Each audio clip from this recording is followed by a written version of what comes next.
ನಡೆದ ರಸ್ತೆ ಸುರಕ್ಷತಾ ಸಪ್ತಾಹದಲ್ಲಿ ಅಪಘಾತ ಮುಕ್ತ ರಾಜ್ಯವನ್ನಾಗಿ ಮಾಡಲು ಬದ್ಧರಾಗಬೇಕು. ವಿದ್ಯಾರ್ಥಿಗಳು ತಮ್ಮ ಭವಿಷ್ಯ ಗಮನದಲ್ಲಿಟ್ಟುಕೊಳ್ಳಬೇಕು. 18 ವರ್ಷದೊಳಗಿನ ಯಾರೂ ಬೈಕ್ ಆಗಲಿ ಕಾರ್ ಆಗಲಿ ಚಾಲನೆ ಮಾಡಬಾರದು. ಅಪ್ರಾಪ್ತರಿಗೆ ಚಾಲನಾ ಪರವಾನಗಿ ನೀಡುವುದಿಲ್ಲ. ಪರವಾನಗಿ ಇಲ್ಲದೆ ವಾಹನ ಚಾಲನೆ ಮಾಡುವುದು ಅಪರಾಧ. 18 ವರ್ಷದೊಳಗಿನವರು ವಾಹನಗಳು ಚಾಲನೆ ಮಾಡುವುದು ಕಂಡುಬಂದರೆ ಅಂತಹ ವಿದ್ಯಾರ್ಥಿಗಳ ಪೋಷಕರ ಮೇಲೆ ಕೇಸು ದಾಖಲು ಮಾಡಿ ವಾಹನಗಳ ನೋಂದಣಿ ಕಾರ್ಡುಗಳನ್ನು ರದ್ದುಗೊಳಿಸಿ 25,000ವರೆಗೂ ದಂಡ ವಿಧಿಸಲಾಗುತ್ತದೆ ಎಂದರು. ತಂದೆ ತಾಯಿಗಳು ನಿಮ್ಮ ಬಗ್ಗೆ ಸಾಕಷ್ಟು ಕನಸುಗಳು ಇಟ್ಟುಕೊಂಡಿರುತ್ತಾರೆ. ಈವರೆಗೂ ನಡೆದಿರುವ ಬಹುತೇಕ ಅಪಘಾತಗಳಲ್ಲಿ ಮೃತಪಟ್ಟವರು ಯುವಕರೇ ಹೆಚ್ಚಿನ ಸಂಖ್ಯೆಯಲ್ಲಿದ್ದಾರೆ. ಯುವಜನರು ಇತರರಿಗೆ ಮಾದರಿಯಾಗಬೇಕು.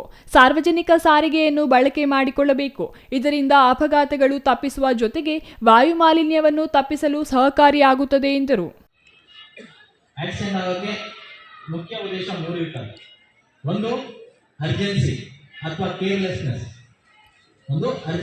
ಕೇರ್ಲೆಸ್ನೆಸ್. ಏನೋ ನಾನು ಬೇಗ ರೀಚ್ ಆಗಬೇಕು ಅನ್ನೋ ಒಂದು ಮನಸ್ಥಿತಿ ಇಟ್ಕೊಂಡು ಓಡಿಸೋದ್ರಿಂದ ಕೇರ್ಲೆಸ್ನೆಸ್ ಇಂದ ಆಗುವಂಥದ್ದು.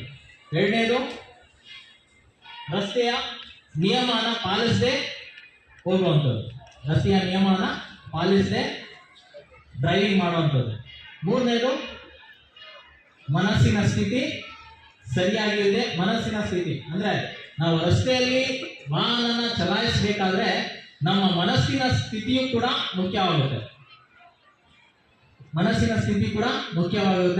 ನಮ್ಮ ಮನಸ್ಸು ಯಾವ ರೀತಿಯಾಗಿ ಚಾಲನೆ ಮಾಡಬೇಕಾದ್ರೆ ಅದರ ಗಮನ ಇದ್ದಾಗ ಮಾತ್ರ ಆಕ್ಸಿಡೆಂಟ್ಸ್ ಆಗಲಿಲ್ಲಂಗೆ ಚಾಲನೆ ಮಾಡೋಕ್ಕೆ ಸಾಧ್ಯ ಆಗುತ್ತೆ. ನಮ್ಮ ಮನಸ್ಸಿನ ಸ್ಥಿತಿ ಒಂದು ಕ್ಷಣ, ಆಕ್ಸಿಡೆಂಟ್ ಆಗೋದಕ್ಕೆ ಜಾಸ್ತಿ ಸಮಯ ಬೇಕಾಗಿಲ್ಲ, ಒಂದು ಕ್ಷಣ, ಸೆಕೆಂಡ್ಸ್ ಅಷ್ಟು ಸಮಯ ಸಾಕು ಆಕ್ಸಿಡೆಂಟ್ ಆಗೋದಕ್ಕೆ.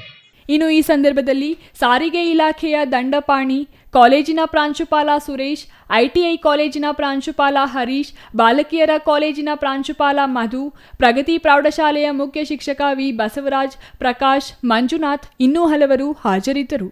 M Muninarayana, CTV news, Vijayapura.